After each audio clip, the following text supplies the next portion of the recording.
this is part 23 of our Let's Play series for Breath of the Wild, and this part will be visiting a shrine.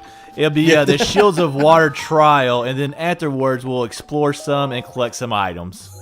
I'm not going to lie, when the name of that shrine first popped up and it says Kaya Wan, my first thought was it's the Kanye West shrine. You're exploring the Kanye West shrine. But yeah, this is, again, we've said how much we love having these shrines right next to the stables. It really is nice. And this is actually going to be, in my opinion, one of the easiest shrines in the game, Agreed. even compared to the ones on the Great Plateau. Man, when you said Kanye West, like I had so many burns that I wanted to throw out there, and I literally could not decide between which one I wanted to use. But as you kind of said, like this shrine, one thing I do like, as you'll see, it's kind of like what I call a water shrine, as in there's just kind of a water-based puzzle. So I did like that, but it is a very easy shrine, but it's also a shrine that we're kind of getting to early on in the game, as it's pretty much in plain view right there beside a stable. I will say though, I mean, I know you love the water shrines in general. I do as well, but just because we get so many like waterfalls and things like that in these shrines, and you know, we're in any game. I feel like we've commentated, even when we talked about Mario Kart, for crying out loud, we've talked about how much we love seeing like waterfalls and stuff like that. Just because we're in the flatlands of Central America here. We don't see a lot of waterfalls. That's true.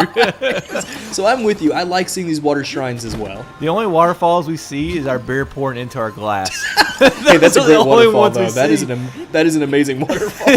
But right there, you kind of saw us put that or bring that block out of the side of the waterfall. I believe that's the first time we've done that, and that's kind of like right there. I thought a very cool mechanic. But overall, I just like the way that Cryonis was used throughout the game. Yeah, we don't use as much, but just, I don't know, bringing a block out sideways from a waterfall. Yeah, the whole Cryonis thing was a new mechanic overall, but I just thought that part was really cool of like Cryonis. I do too, and it actually comes into play in some other shrines, like a lot more important, where we'll use it to actually like stop seesaws and things like that by putting a block underneath them, and I really like that mechanic. But one thing that does annoy me just a little bit about Cryonis is when you create a block, if you accidentally swim underneath it, you shatter the block, which I don't know how you do that with your head, but yeah, exactly. But it is a little bit of a minor inconvenience when it happens. It's not a big deal. It's just kind of annoying. Yeah, I agree with you. I didn't have a point after that, so we're basically go through this water shrine, and I guess there's not much to I should have been more prepared for that, but that's what's kind of hard sometimes. Like when you're in these shrines, it's kind of hard to think about like what's going, or to talk about anything outside of the game other than like being in the shrine. And sometimes when they're not that hard, although this is a beautiful sight right here, these rafts kind of moving along. Not a river, but it kind of looks like a river, and you can kind of see it going over a waterfall. I mean, sometimes in these shrines, when there's not a lot to do, there's just really not a lot to talk about.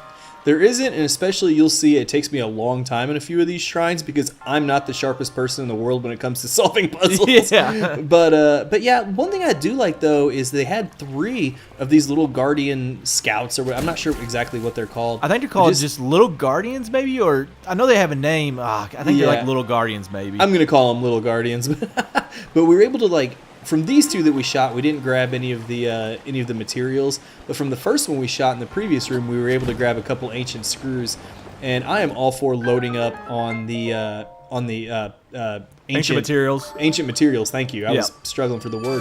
The ancient materials as much as possible. So anytime I encounter like those little guardians like that in the shrines, like they're so much easier to kill than the big ones out in the overworld, that it's great to basically get some free, almost free ancient materials. Yeah.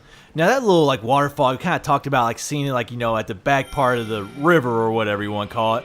But getting like right there to the end of that, and like I actually just jumped off the raft. I didn't jump on that ledge like you did. But just that whole view right there, this like bottomless waterfall in this dungeon, and then jumping off of that area down to this like little platform, I thought was just an amazing visual. And then kind of going like not off topic, going back to the topic you were talking about, the ancient materials, like those I believe, or I think, are very beneficial in the game because it will give us some like great clothing and other items that we can buy later on in the game. And it does take a lot to get some of those materials. It really does, but they're so, it's so useful. And I made the mistake when I was kind of playing this mobile along with, playing it for our recording. Like I sold some of those ancient materials early on just because they brought you a bigger price. Definitely.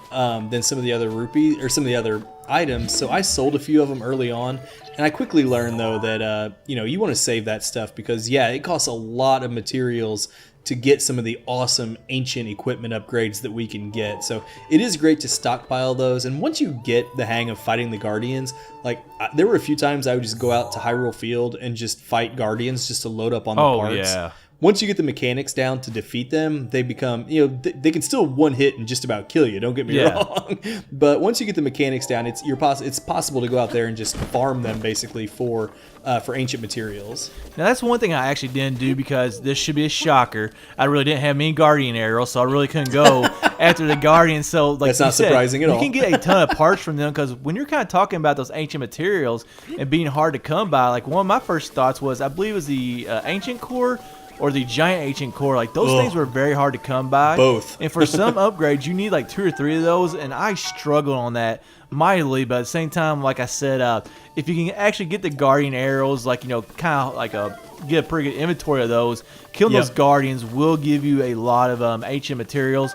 And if you do have the ancient arrows or the ancient shield, I guess we're just throwing out spoilers like shield. Crazy tonight, but we're hoping that most people know what we're talking about. Like you can really do some damage pretty easily to those Guardians. Hey, we're just trying to tell people why they want to hang on to their ancient materials early on. So it's really not not a spoiler. We're trying to help them out for their future gameplay. Good way of looking at it, Red. We're trying, and once again, you'll see me kind of working my way through a forest here, just loading up on like ingredients for the food and stuff. Later on in the game, I'll do a lot less of this, just because things like the Hyrule apples or the Hyrule mushrooms and the apples. Even when you cook them, like with 5 of them into a food, you're only going to recover 5 or 6 hearts. So later on in the game, when you've got 15, 20 hearts, things like the mushrooms and the apples just restore so much less health. And you'll see me quit focusing on them quite as much later on in the game. But still, when we're only running around with 4 hearts right now, I try to keep loading up on them. And the little forests that we come across were always great places to find them. Now, those apples right there, I would give it up on those apples that one tree you kept on trying to jump on. I would have given up on that a long time ago. And like kind of going like a little bit off topic, like I kind of talked about this a little bit, the fields and everything, like the light shine off the fields.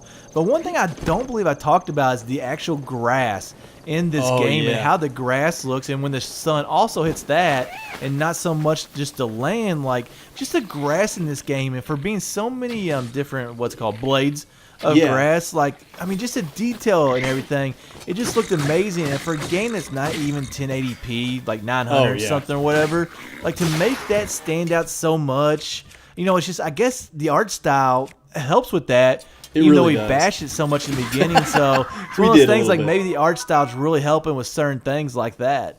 I think it does too. And that view we had from that little hill or plateau we were standing on, just kind of looking, you had the plain in front of us, and you had like the little lake, and then the mountains in the background with the sun blowing, or the sun shining rather. Like you said, you could see like the golden reflection on the grass and on the lake. And my only complaint about the grass is that sometimes if there's so much of it on the screen along with some trees, it can actually slow your frame rate down where it gets a little bit choppy while you're playing. But it doesn't happen very often. I know they've patched the game a couple of times to also improve that performance.